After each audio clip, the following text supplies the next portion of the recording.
আজকে অনেক নিম্নবিত্ত মানুষ আমাদের সমাজে চলাফেরা করে, তাদের সাথে আমরা ভালো আচরণ করি না।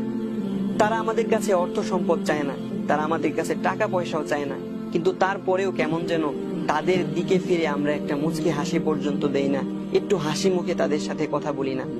অনেক রিক্সায় আমরা চলাফেরা করি, অনেক রিক্সা চালকের সাথে আমাদের কথাবার্তা হয়, কিন্তু যদি কখনো কোনো রিক্সা চালক 5 টাকা বেশি চায়, তাহলে তাদের সাথে আমাদের আচরণটা কিন্তু অনেক খারাপ হয়ে যায় এবং 5 টাকার জন্য তাদেরকে আমরা অনেক ধরনের গালিগুলোজ করতে এবং কেউ অনেকে চড় মারতেও দ্বিধাবোধ করে না।